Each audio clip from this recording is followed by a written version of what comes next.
Imagine sitting strapped into a 747, descending through heavy clouds toward Hamburg, Germany. You are 37 years old.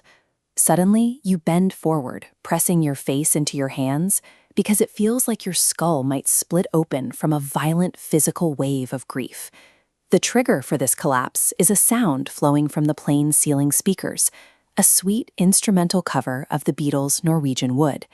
That specific melody forces our narrator, Toru, to remember a girl named Naoko. But as he tries to picture her, he realizes something terrifying. He can recall the exact meadow they walked through 18 years ago, the smell of the grass, the chill of the wind, the cry of a bird. But Naoko herself is gone. He cannot bring back her face. His memory is deteriorating into pure, empty scenery. Surviving a loss carries a cruel secondary penalty. We endure the agony of the death itself, but we are also condemned to watch our most precious, traumatic memories of the dead slowly evaporate into nothing.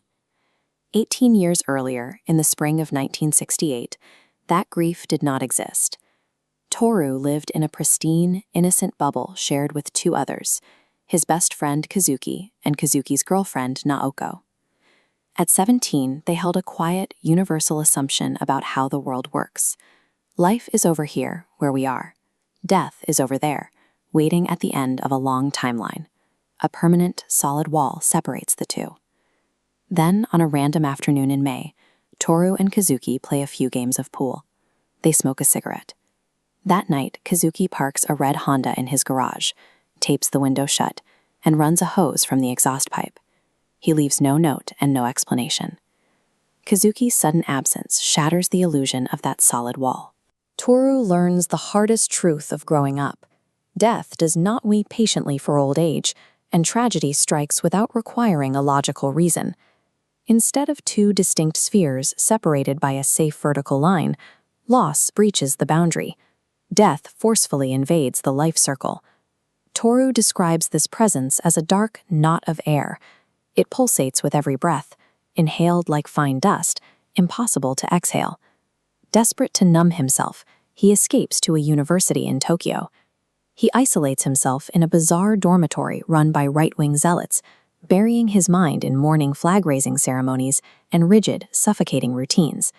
He finds a mirror image of this numbness in a wealthy older student named Nagasawa.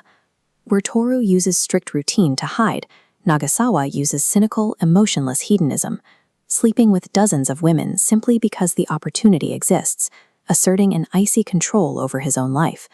Yet neither strategy works. You can fill your days with meaningless discipline, or distract yourself with endless physical pleasure, but you cannot extract the internal knot of grief once it takes root. Eventually, Toru reconnects with Naoko. Every Sunday, they embark on long, aimless walks through the streets of Tokyo. They forge straight ahead in near-total silence, treating the physical exhaustion of walking as a desperate attempt at spiritual healing. During these walks, Naoko reveals her paralyzing fear of what she calls a field well. It is an incredibly deep, bottomless hole camouflaged in the grass. She lives in constant terror of stepping off the path into this invisible darkness. Toru tries to offer his only anchor. He promises to stay by her side forever, to watch her every step, and to ensure she never falls in. But the weight of the past proves too heavy. On the night of her 20th birthday, Naoko's trauma completely overwhelms her. She weeps with terrifying intensity, unable to articulate her pain, and shortly after, she retreats to an isolated sanitarium in the mountains. Toru is left stranded.